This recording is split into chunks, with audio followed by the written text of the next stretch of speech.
दिवाली आने वाली है और गैर जो मजहबी लोग हैं वो इस त्योहार में क्या कहते हैं अपनी उत्पाद बेचने की कोशिश करते हैं और अपने लोगों से कहते हैं कि उनके त्योहार में उन्हीं के लोग उनसे सामान खरीदें। तो आप कुछ कहेंगे ऐसा क्या कि नहीं, हम लोग तो देखिए हिंदू आर्मी ने तो अभियान छेड़ रखा है आज से नहीं, पिछले 7-8 वर्षों से, कि चाहे कोई त्योहार हो। रक्षाबंधन गया है तो हमने तो कहा है कि इस दिवाली खरीदारी सिर्फ हिंदू प्रतिष्ठानों से, राष्ट्रनिष्ठ लोगों से खरीदारी करें। हम उनसे खरीदारी बिल्कुल ना करें जो जिस मासूम जानवर को पालते हैं और मासूम बच्चे के सामने उसकी बलि चढ़ा देते हैं। हम उनसे खरीदारी बिल्कुल ना करें जो अपनी ही बहन से विवाह कर लेते हैं। हम उनसे खरीदारी बिल्कुल ना करें जो कभी भी इस राष्ट्र का खाने के बाद भी राष्ट्र का नहीं सोचते हैं, पाकिस्तान के जीतने पे तालियां बजाते हैं। ऐसे लोगों से खरीदारी हम क्यों करेंगे?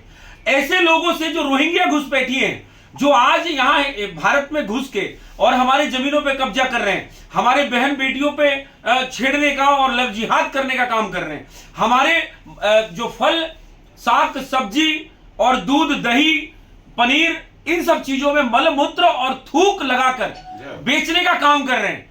तो ऐसे विधर्मी लोगों से शॉपिंग नहीं करना है, खरीदारी नहीं करना, क्योंकि हमारा जो तीज त्योहार पर्व है, हम चींटी को भी आटा देकर और शुद्धता का मतलब उसको भी दया का भाव दिखाते हैं।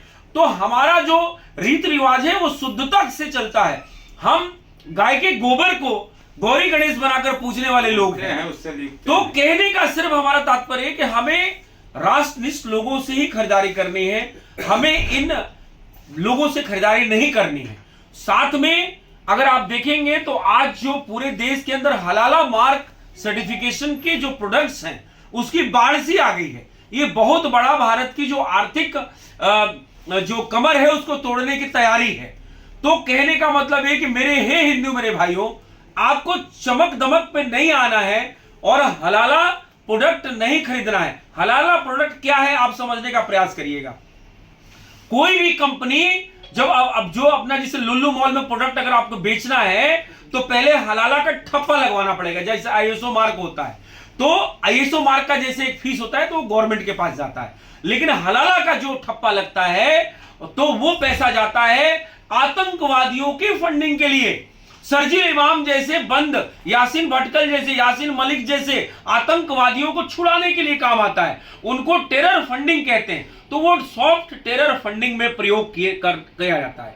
आप मुझे बताइए कोई हिंदू क्यों ऐसा करेगा कि आप ऐसे विधर्मियों को पैसा दोगे कि जो आप ही के आपको मारने के लिए ही बम बनाने का काम आए, आपके बहन बेटियों को लव जिहाद करने का काम आए, आपके यहां जनसंख्या बढ़ाकर 18 साल वेट करके और वोटों में जब तब्दील हो जाए बच्चे, वोट जिहाद करके और इस देश में जनसंख्या जिहाद करके और देश में 2047 में गजवाए हिंद लागू करने का सपना देखने वालों से खरीदारी आपको नहीं करना है। आपको सिर्फ हिंदुओं से खरीदारी करना है। अगर आपको एक बात ये बात समझ में आ गई तो ये राष्ट्र कहीं ना कहीं बच पाएगा, नहीं तो 2047 में ये गजवाए हिंद यहां पे लागू हो जाएगा।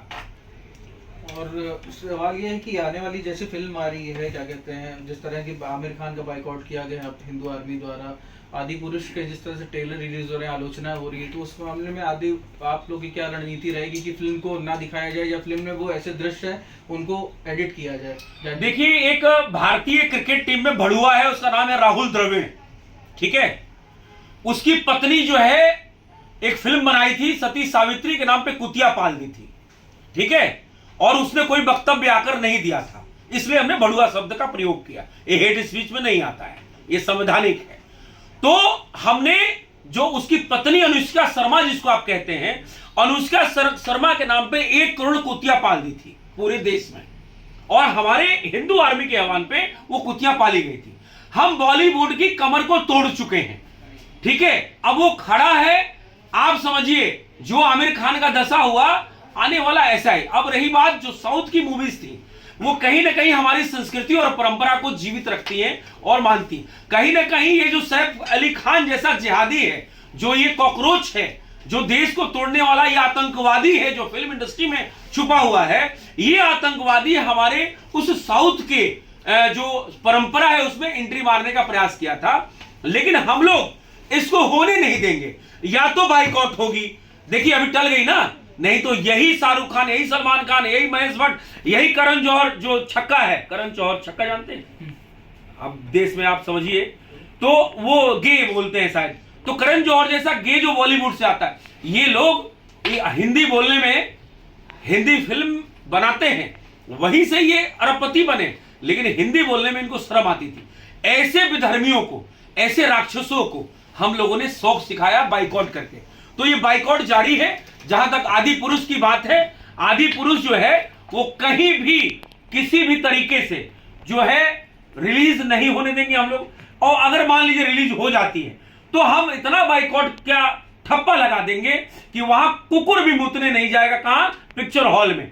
तो इसलिए आप निश्चिंत रहिए, बॉलीवुड का जो बेड़ा हम पार नहीं लगने देंगे, बॉलीवुड का बंटाधार हम करके रहेंगे। बॉलीवुड हमें सरगना कह ले बाइकआउट का, माफिया कह ले, कोई फर्क नहीं पड़ता। हम राष्ट्र निर्माण में राष्ट्र धर्म के साथ रहेंगे, क्योंकि हमारे हिंदू देवी देवताओं का अपमान, हमारे इन साधु संतों का अपमान जो है, अगर सबसे ज्यादा किसी ने किया है तो वो इस बॉलीवुड जिहादियों ने किया है। इस देश की धर्म और संस्कृति और परंपरा को तोड़ने का अगर किसी ने किया है तो इन बॉलीवुड के जिहादियों ने किया है। हमारे संत को गुंडा दिखाना और एक दाढ़ी वाले को, गोल टोपी वाले जो आतंकवादी को एक अच्छा दिखाना, ये इनके उसमें रहा है। हमारे धर्म संस्कृति को नष्ट करने वाले ये बॉलीवुड के जिहादियों को हम अंत दम तक नहीं छोड़ेंगे। और कुल मिलाकर जहां तक आपको बता दें, दिवाली का ये वक्तव्य है, दिवाली का प्रेस वार्ता है।